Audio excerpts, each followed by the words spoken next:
गणानां त्वा गणपतिं हवामहे कविं कवीनां कृतमस्सभक्षरं ज्येष्ठराजं ब्रह्मणां ब्रह्मणस्पद आनस्पन्मन्नोदिभिस्सीदसादनं श्रीमहागणाधिपतये नमः। प्रणो देवी सरस्वते भाजे विर्वाजनीवती दीनामवित्र्यवतु श्रीमहासरस्वत्यै नमः। गुरुब्रह्मा गुरुविष्णु गुरुदेवो महेश्वरः गुरुसाक्षात् परब्रह्म तस्मै श्रीगुरवे नमः।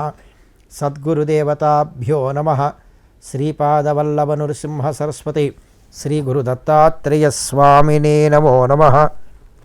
वागर्धाविपसंप्रक्तौ वागर्धप्रतिपत्तये जगतः पितरो वन्दे పార్వతీ పరమేశ్వరౌ.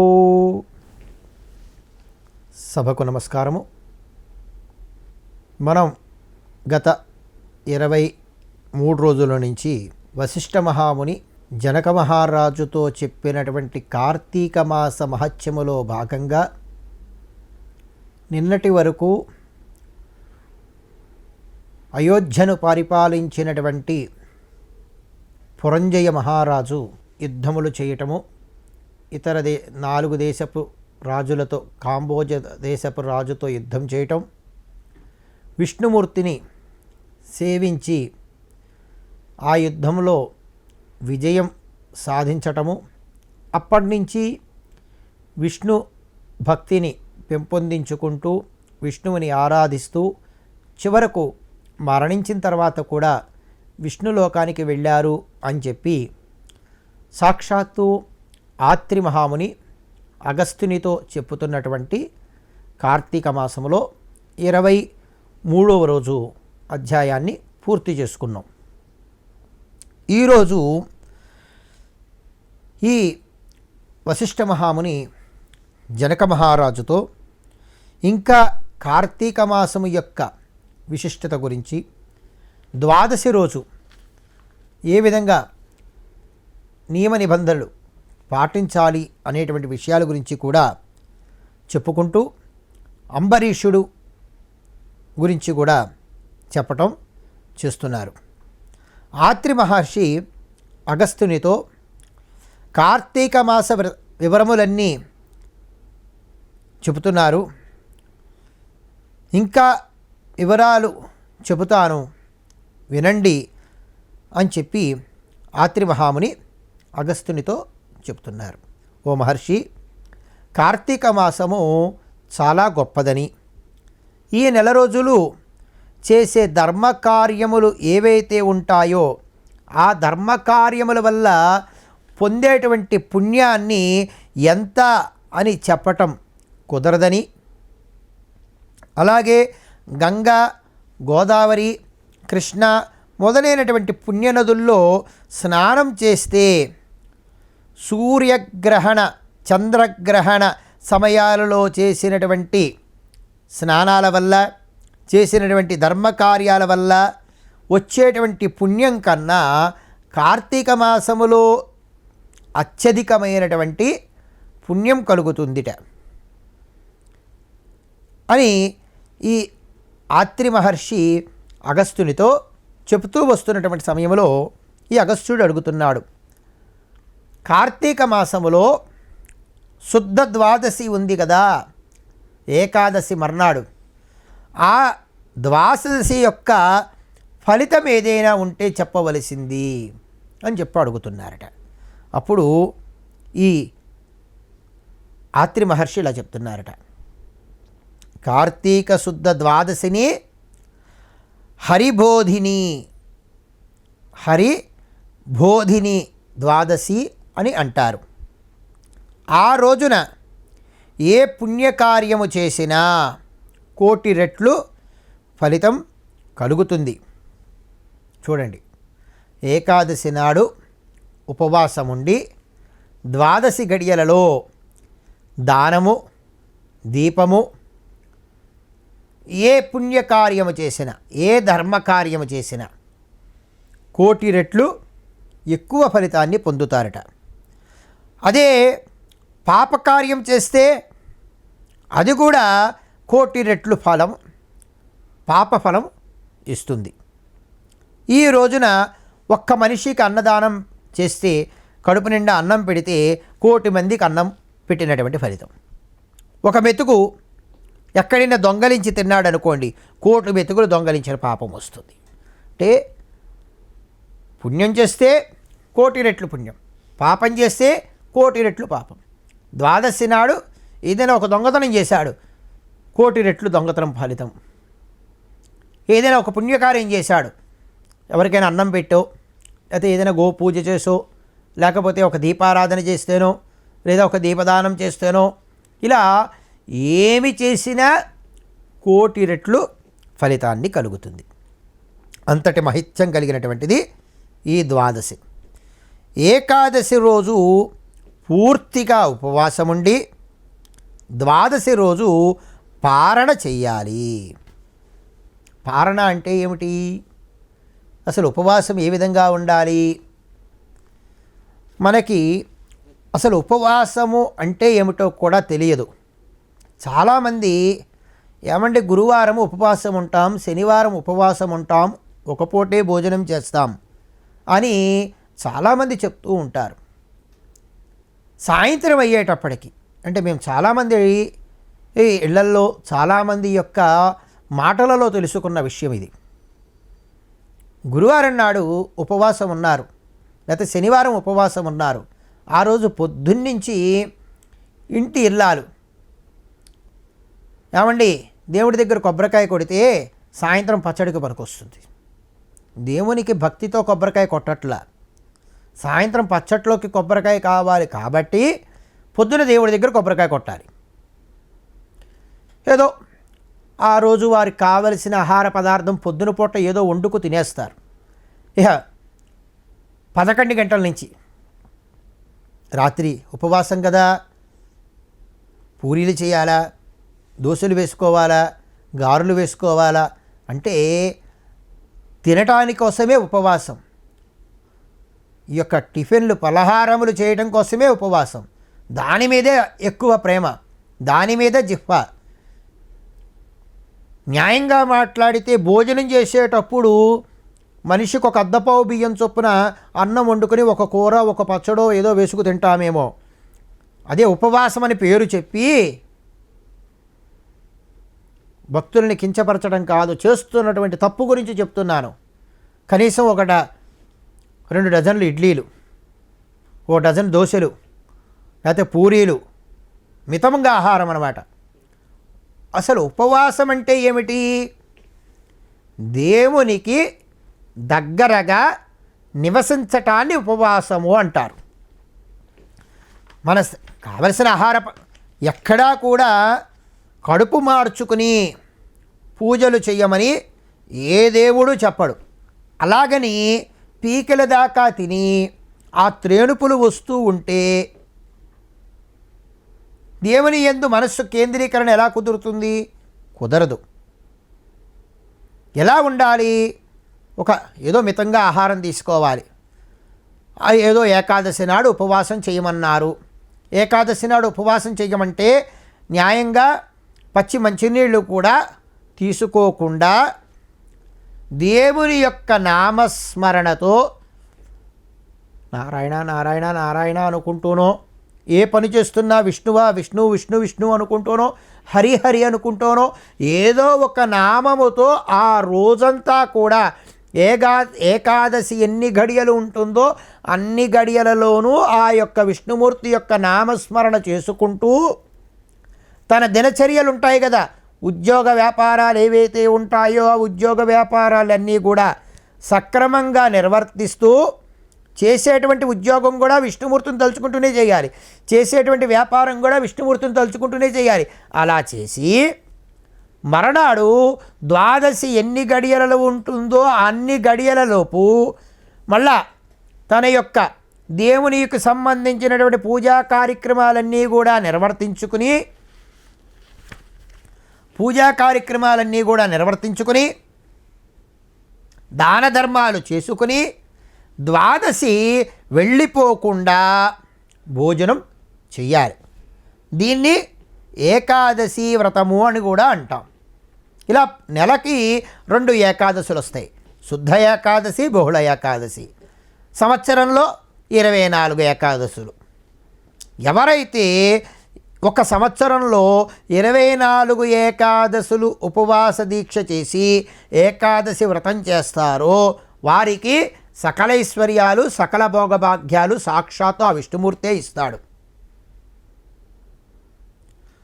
అందులో ఎటువంటి సంశయము లేదు.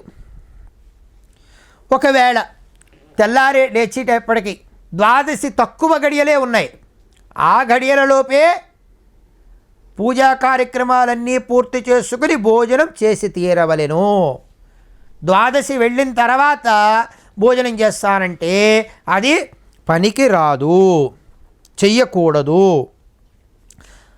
ద్వాదశి నియమాన్ని ఉల్లంఘించకూడదు ఎటువంటి పరిస్థితుల్లో కూడా. జీవితకాలము, మనిషి జీవించినంత కాలము ఈ విధంగా ద్వాదశి పారణ చేస్తే కలిగే పుణ్యఫలాన్ని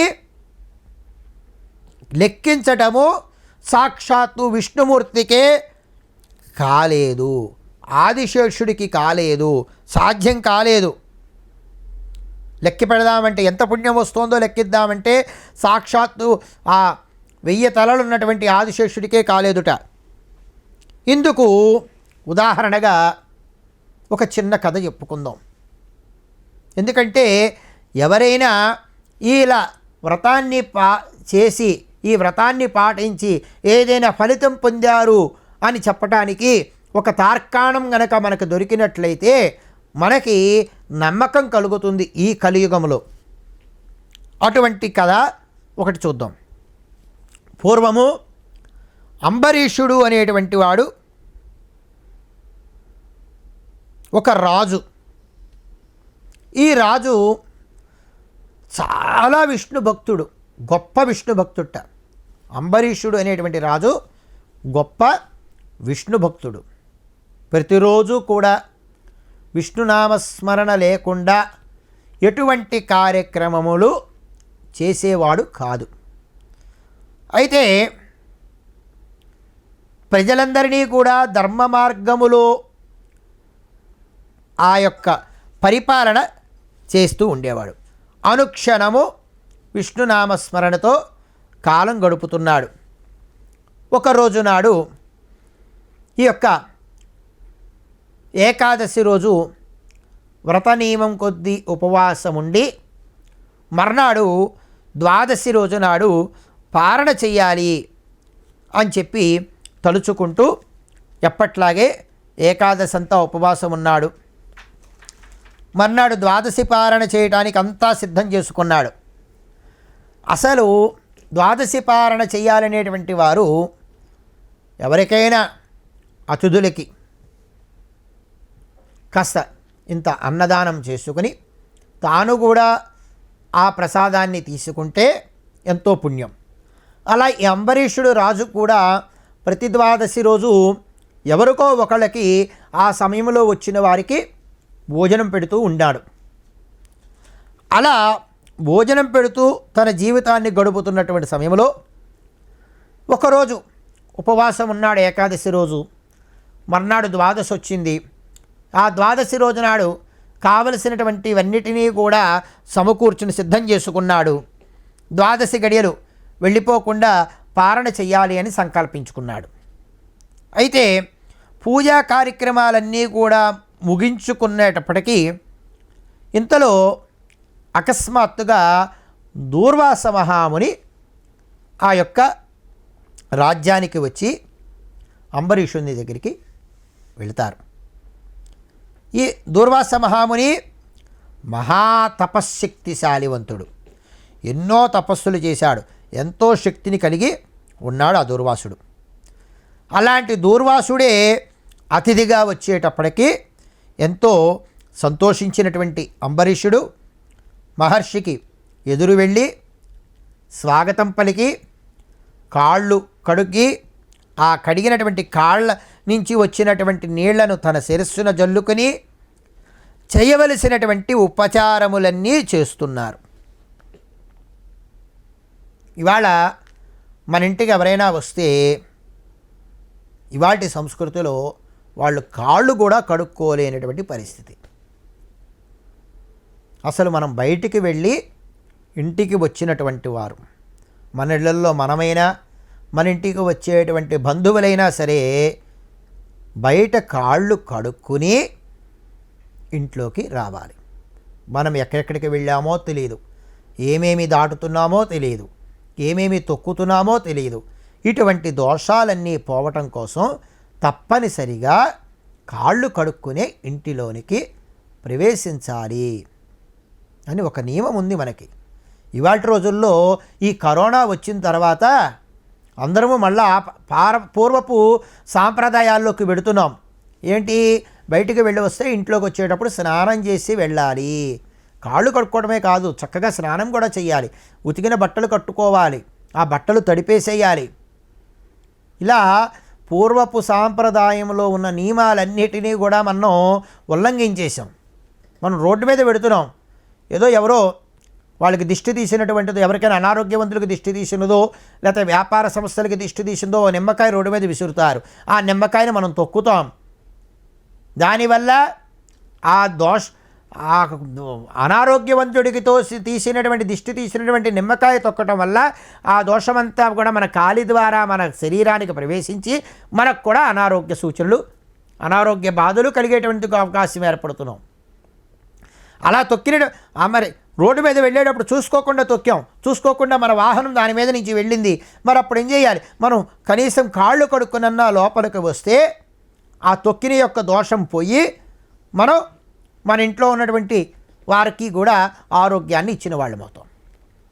అలా సరే, ఇలా దూర్వాస మహామునికి కాళ్ళు కడిగాడు. గుమ్మంలో రాజ్యంలోకి రాంతోట ఎదురు వెళ్ళి రండయ్యా రండి అని చెప్పి స్వాగతం చేసుకుంటూ వచ్చి వారికి కాళ్ళు కడిగి, ఆ కాళ్ళు కడిగినటువంటి నీళ్లను తన శిరస్సున జల్లుకుని చక్కగా తీసుకువచ్చి ఒక మంచి ఆసనం మీద కూర్చోపెట్టి ఆయనకి కావలసినటువంటి ఉపచారాలన్నీ కూడా చేస్తున్నారు. ఈ ఉపచారాలన్నీ కూడా పూర్తి చేసుకుని, అయ్యా ఈరోజు మరికొద్దిసేపట్లో 12 గడియలు ముగియబోతున్నాయి. మీరు మాకు అతిథిగా వచ్చారు కాబట్టి ఈరోజు అతిథి సత్కార్యములు, భోజనములు చేయవలసింది అని చెప్పి ఈ అంబరీషుడు దూర్వాస మహాముని అడుగుతాడు. అలా అడిగేటప్పటికీ ఈ అంబరీషుడు అంటాడు, నేను ఒక్కరనే కాదు, నాతో పాటు నా శిష్యగణం కూడా వచ్చింది, వారందరము కూడా భోజనానికి వస్తాం. అయితే మేము ఒక్కసారి నదికి వెళ్ళి స్నానములు చేసి సంధ్యావందన క్రియలన్నీ కూడా పూర్తి చేసుకుని వస్తాము అని చెప్పి ఈ యొక్క దూర్వాస మహాముని, ఈ దూర్వాస మహామునితో వచ్చినటువంటి శిష్యులందరూ కూడా నదికి వెళ్ళి స్నానానికి పెడతారు. అయితే ఈ యొక్క 12 గడియలు ముగియటానికి తక్కువ కాలం ఉండటంతో ఆ గడియలు ముగిసిపోతూ ఉంటాయి. ఎంతసేపటికి ఈ మహర్షి రాడు, భోజనం టైం అయిపోతోంది, కాలం ముగిసిపోతోంది. ఇక అంబరీషునిలో తనలో తాను చాలా బాధపడుతూ ఉంటాడు, ఆవేదన వ్యక్తమవుతూ ఉంటుంది. అయ్యో ఎలాగా 12 పూర్తి అయిపోతే భోజనం చేసిన 12 అయిపోయిన తర్వాత భోజనం చేసిన ఫలితం ఉండదు, ఈ మహర్షి ఏమో రావటం లేదు, ఎలాగా మహర్షికి భోజనం పెట్టకుండా, అతిథికి భోజనం పెట్టకుండా తాను భోజనం చేయకూడదు, అలా చేస్తే ఏ విధమైనటువంటి ఫలితం ఇదవుతుందో అని చెప్పి అనుకుంటూ, ఏ విధమైన పాపాలు కలుగుతాయి అనుకుంటూ బాధపడుతూ ఉంటాడు.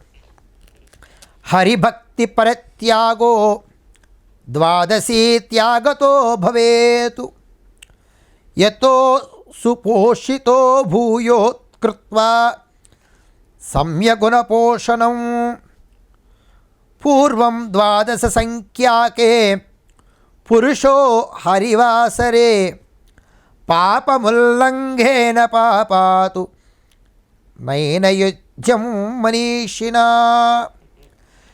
ఇటు 12 వ్రతాన్ని ఉల్లంఘిస్తే విష్ణుమూర్తిని ఉల్లంఘించిన పాపం అంటుకుంటుంది. ఏకాదశి రోజు నాడు ఉపవాసం చెయ్యకపోతే ఎంత పాపం వస్తుందో 12 రోజు నాడు పారణ చెయ్యకపోతే అంతకు 1,000,000 రెట్లు పాపం వస్తుంది. ఆ ఒక్క ద్వాదశి మాత్రమే కాదు, అంతకుముందు 12 ద్వాదశుల పారణ ఫలితం కూడా నశిస్తుంది. చూడండి, ఒక్కసారి ఈ యొక్క వ్రతం మొదలుపెట్టిన తర్వాత ద్వాదశి రోజు నాడు గనక భోజనం చెయ్యకపోతే ఆ ద్వాదశి భోజనం చెయ్యనందువల్ల 1000 రెట్లు ఏకాదశి ఉపవాసమున్న దోషముతో పాటు 12 ద్వాదశులు, అంతకుముందు 12 నెలలో నెలకు 6 రోజులు, నెలకి 2 ద్వాదశులు చొప్పున వచ్చాయి కదా, అలా 12 ద్వాదశులలో ఉపవాసం చేసి నియమాలు పాటించి పుణ్యం కట్టుకున్న ఆ పుణ్యం కోస్తా కూడా నశించిపోతుంది అని జన్మజన్మల్లో చేసిన పుణ్యం కూడా కోల్పోవలసి వస్తుంది. ఇంతకుముందు విష్ణు భక్తికి విరోధిగా మారినట్లవుతుంది. ఒక్కరోజు ఆ ద్వాదశి గడియలలో భోజనం చేయకపోతే ఎన్ని పాపాలో చూడండి. విష్ణుమూర్తికి విరోధిగా మారిపోతాడు. 12 ద్వాదశులు చేసిన పుణ్యం నశించిపోయింది. 1000 రెట్లు, 1,000,000 రెట్లు పాపం వస్తుంది. ఎలా, ఏం చేయాలి అని ఈ అంబరీషుడు తోచక పరి విధాలుగా బాధపడుతూ ఉంటాడు. ఒకవేళ దూర్వాసుడు శాపం ఇస్తే ఆ శాపాన్ని విష్ణుమూర్తి అనుగ్రహంతో పోగొట్టుకోవచ్చు, కానీ ద్వాదశి పారణ చేయకుండా విడిచిపెట్టిన పాప ఫలితాన్ని ఎవ్వరూ పోగొట్టలేరు. కాబట్టి ద్వాదశి గడియలు లోపు తాను భోజనం చెయ్యాలి అని అంబరీషుడు నిశ్చయించుకుంటాడు. ఇప్పుడు మరి అతిథికి భోజనం పెట్టకపోతే అది కూడా పాపమే. అందులో దూర్వాసుడు మహాకోపిష్ఠుడు. ఆయన ఏమన్నా శాపం పెట్టాడనుకోండి, ఆ శాపాన్ని విష్ణు భగవానుడి యొక్క భక్తితో పోగొట్టుకునే అవకాశం ఉంటుందేమో, కానీ విష్ణుమూర్తి ఇచ్చేటువంటి శాపం విష్ణుమూర్తికి విరోధం కలిగించడందువల్ల తట్టుకునేటువంటి శక్తి ఎవ్వరికీ లేదు, దాన్ని మార్చేటువంటి శక్తి కూడా ఎవ్వరికీ లేదు అని చెప్పి ఆలోచించినటువంటి వాడై, సరే ఆ ద్వాదశి గడియల లోపు భోజనం చేసేద్దాము అని నిశ్చయించుకున్నవాడే ఎందుకైనా మంచిదని వారి దగ్గర ఉన్నటువంటి పండితులందరితో కలిసి, అయ్యా మేము నిన్నటి నుంచి ఏకాదశి వ్రతం చేసి ద్వాదశి గడియలలో పారణ చేద్దామని నిశ్చయించుకున్నాను. అతిథిగా దూర్వాస మహాముని వచ్చాడు, వారిని భోజనానికి ఆహ్వానించాను. వారు నదికి వెళ్ళి స్నానం చేసి జపం చేసి వస్తామన్నారు, కానీ ఇంతవరకు వారు రాలేదు.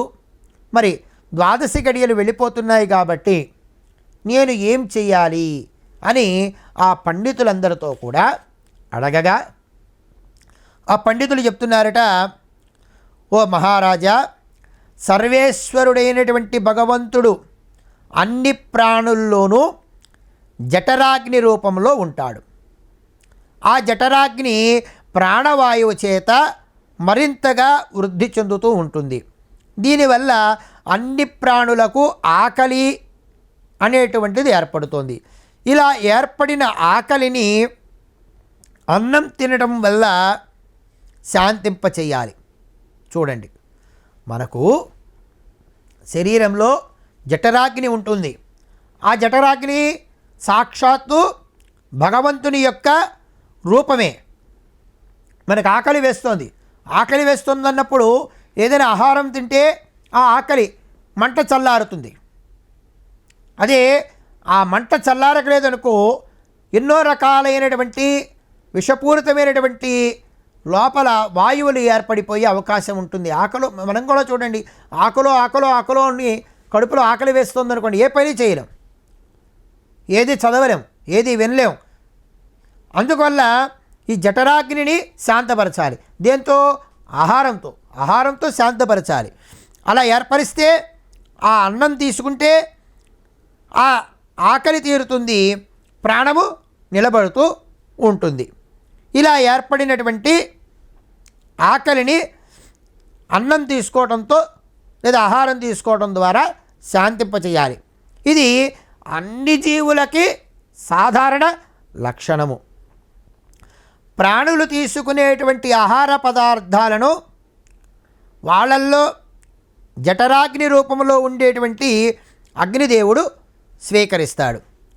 సాక్షాత్తు జగన్నాథుని స్వరూపమే ఈ జఠరాగ్ని.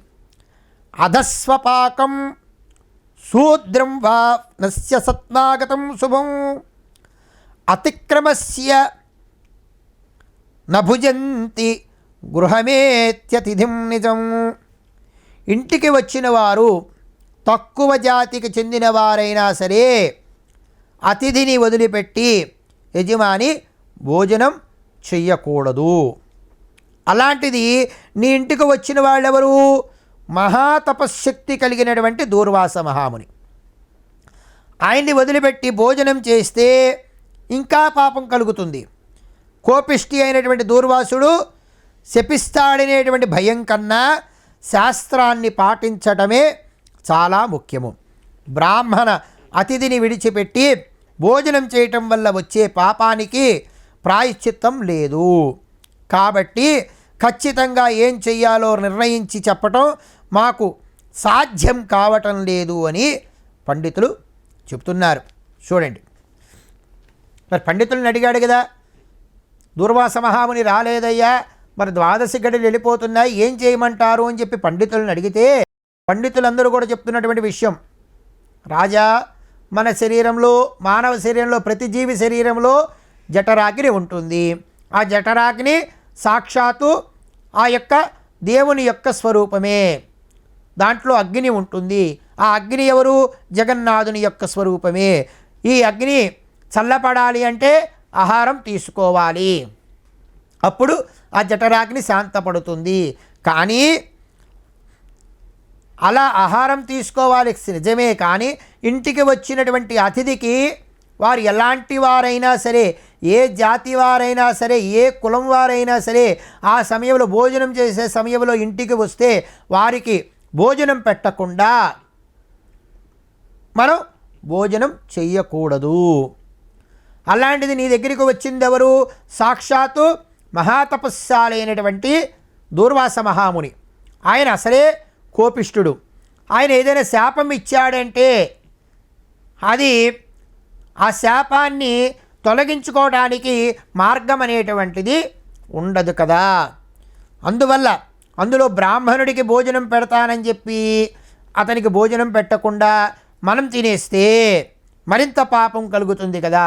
అందుకని నీకు ఏం చెయ్యాలో చెప్పాలి అంటే మాకెక్కడా కూడా సాధ్యం కావటం లేదు అని ఈ బ్రాహ్మణులందరూ కూడా ఈ 24వ అధ్యాయంలో స్కంద పురాణములో కార్తీక మాస మహత్యములో భాగంగా ఆత్రి మహర్షి అగస్త్యునికి చెబుతూ ఉండంగా మనం చెప్పుకుంటూ వచ్చినాం. సర్వే జనా సుఖినో భవంతు, లోకా సమస్తా సుఖినో భవంతు. ఓం శాంతి శాంతి శాంతి. పెదబాల శిక్షకు స్వాగతం.